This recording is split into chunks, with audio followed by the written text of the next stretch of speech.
much for tuning in again. I'm Melissa and this is Flourish in Faith.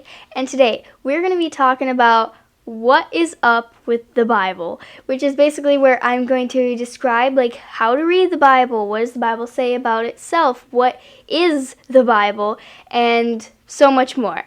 But before we dive into that, make sure to leave a like, subscribe, and click the notification bell so you don't miss out on any of my latest videos. So without further ado, let's get on with the video. Alright, so today's video is going to be so much fun because I am going to be explaining everything you need to know about the Bible for beginners, and also for those of you who are already Christian and already know this type of stuff. This is actually very helpful information, so make sure to stay tuned and keep watching even if you think you already know all about it. So the first thing I'm going to do is I'm going to state what the Bible actually is. What is the definition of the Bible? What is it all about? So the Bible is a book that's written by people God appointed and inspired, the Holy Spirit inspired them to write about the laws in which God talks about and speaks and what he does. And it includes the whole story of how the earth was made, how man fell, how Jesus was crucified and he came back and he saved us from our sins. And it also goes all the way to the point of things that haven't even happened yet, such as the second coming of Jesus. This book is for Christians who are wanting to learn more and wanting to grow more and understand better, and also it's the same for non-Christians, but they haven't yet believed in it yet. So now that you know the definition of what the Bible basically is, it is important that I share with you some Bible verses that talk about itself. So Bible verses that talk about the Bible. So the first verse is Psalm 119:130. And it says, "The unfolding of your words gives light. It imparts understanding to the simple." So this is basically saying that the word that God says puts light into people's lives, and it puts it into plain, simple words. Because as you probably already know, God is very complicated, and everything about him is pretty complicated. And it's all fascinating stuff. But when put into the Bible, it's put into a way that we can understand it. Another verse is Isaiah 40:8, and it says, "The grass withers, the flower fades, but the word of God will stand forever." This is beautiful, and basically the word of God is the Bible. The Bible is the word of God, and the reason we call it that is because it is the word of God. God inspired what was written in there, and also it has what he actually said, as Jesus when he was on earth, what he said, and also has what God said too, in the Old Testament, which I'll talk about later on in this video. And another verse I'm going to read for you, this is the last one, and it is John 5:39, and it says, "You study the scriptures diligently because you think that in them you have eternal life. These are the very scriptures that testify about me."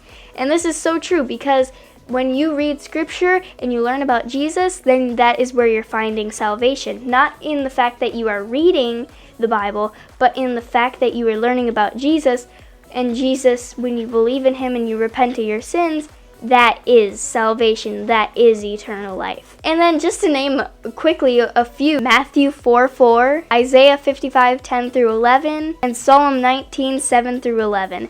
There are so many more Bible verses about the Bible, but those are just some. And so now, after you have heard the definition of what the Bible is, who it's for, and also some Bible verses talking about itself, I'm going to share with you how to actually read it. Because when I was first getting into reading the Bible, I was super confused about the numbers, how to know which one was the chapter, which one was the verse, how to find that, what the Old and New Testament are. So I'm going to explain that to you guys right now. So in the Bible, there are two testaments. Testament is basically a story of, or word or writing. There are two testaments in the Bible. The Bible is basically split in half, I guess you could say, but the Old Testament is way longer than the New Testament. And so the Old Testament is the first about 70% of the Bible. And it will usually in your Bible say when it's the Old Testament before the Old Testament, and then right before the New Testament, which is the last 30% of the Bible it will say, okay, this is the New Testament.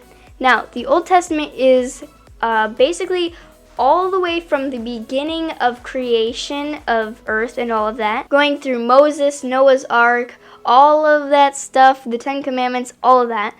And then the New Testament is right when Jesus is born. So that is basically what the Old and New Testament are. Now, the reason the Old Testament is called Old Testament is because that is the old way that life used to be on earth. Then when Jesus came, he created a whole new story, a whole new chapter, a whole new way of life. We have salvation, and now we have something to strive for like that. See, in the Old Testament, people were a lot more like stern and church-like and priestly, and you must sacrifice something in order to be forgiven for your sins, and this and that, and there was so many rules.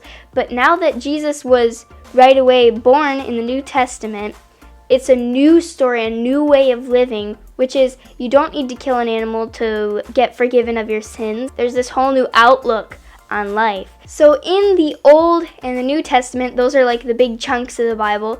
In each of those, there are little books. Okay, so there's one big Bible. Then there are two little chunks, the Old and the New Testament. Then in each of those, there are books which have things like Matthew, like the book of Matthew, the book of John, the book of Mark, the book of Revelation, the book of Genesis, the book of Leviticus, Exodus, Psalm, and a lot more that I'm not naming. Those are like little books, okay? And in those books, there are chapters. As you already know, this is kind of like a normal book. There's just chapters inside the books. And then inside those chapters, there are verses. So like each sentence it's about a sentence. Not always a sentence, maybe even more than one sentence. It's numbered, okay? And the reason they do this, or they have the Bible organized this way, is so that it is really easy to locate where it is, because it can be really hard in a giant book like that to reference something that is said. So it's kind of like citing your sources. So you might be wondering, how do I tell someone to see this certain sentence in the Bible?